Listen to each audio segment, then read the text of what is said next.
Before I moved out to North Carolina, this would have been back in 2020. The plan was to move out in September, so I jumped on it several months ahead of time. Right, I put out an ad on Craigslist because I didn't value my own life and safety at the time. In like May, I wanted to find something, nail it down, because I didn't have any pre-existing connections out there. This was purely a new start, and so I had written in the ad. I said, okay, this is me.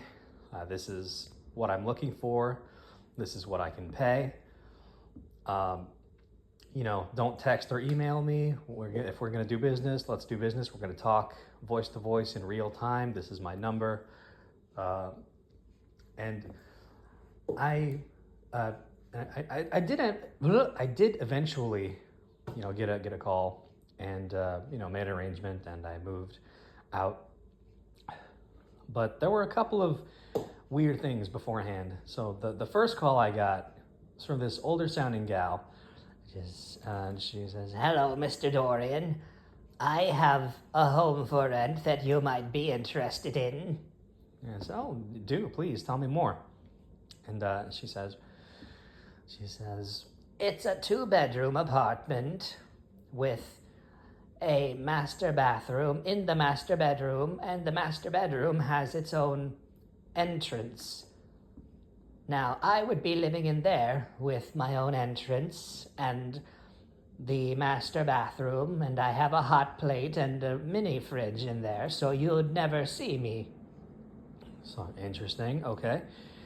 It says, in turn, you will have the other bedroom, and you will have all of the common spaces, living room, kitchen, and the main bathroom. It would be all yours, and I would just be in the master bedroom. You'd never see me.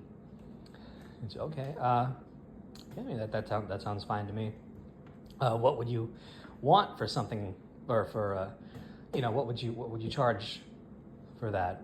And she says, I won't take a penny under $450 per month.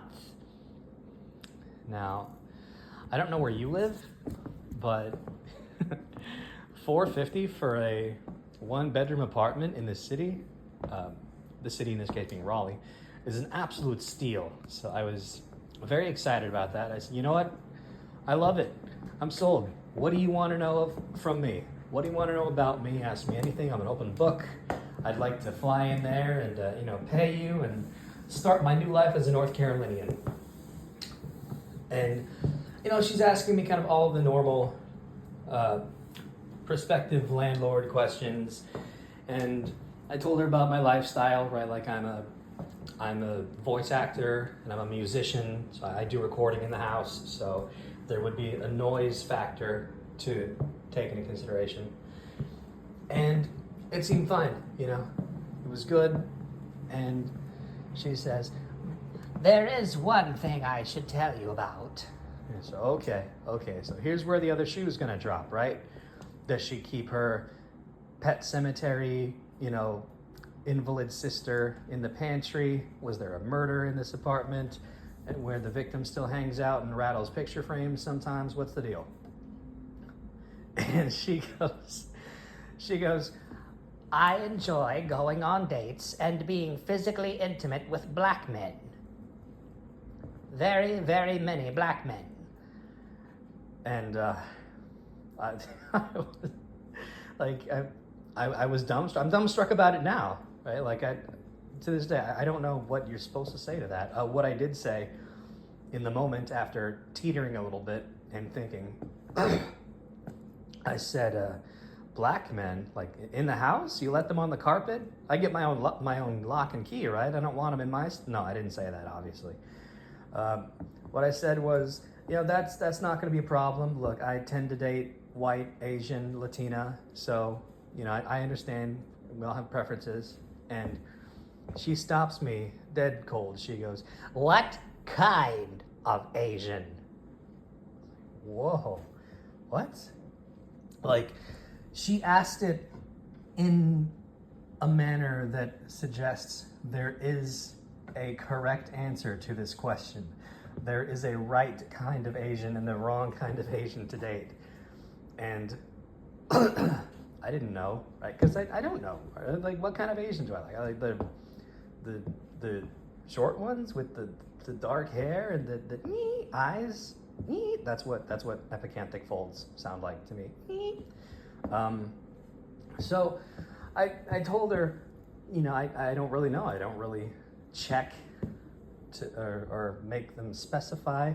And she says, You don't check Chinese, Japanese, Cambodian, Laotian, Filipino? I said, no, ma'am, I don't really check. I'll be honest with you. And she says, If you are to take up residence in this apartment, you will not bring Laotians around in any capacity. it's like, whoa, really?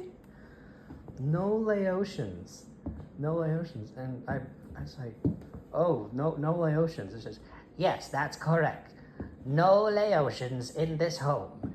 They are sneaky and deceitful and dangerous, and I'll not have them anywhere near this place. which is like, it's it's a weird thing to hear. It is a very Laotians. Well, and I mean, look, if you're afraid of danger, then you may. No, we're not going there. But yeah, I mean, look, I was just. I mean, I wanted the place, right? And I figured I'd just move to somewhere else once I had a solid foothold in Raleigh. So I was like, all right, yes, ma'am, I understand. No Laotians in the house. And she goes, Good. I'm glad that we're on the same page about that. Now let's talk about. and we were kind of on track to make to make a deal, and so she says, I'll call you tomorrow with the address. and we got off the phone. The next day, she called me, and she says, Listen, I don't believe you're sufficiently careful about whom you have relationships with, so I'm afraid this is not the arrangement for you. so look, I'm not gonna force her. So I did not end up living there for the sin of not being sufficiently anti-Laotian. So that was weird. Yeah, I mean, there's no moral to this story as far as I can decipher. It's just a weird thing that happened. Okay.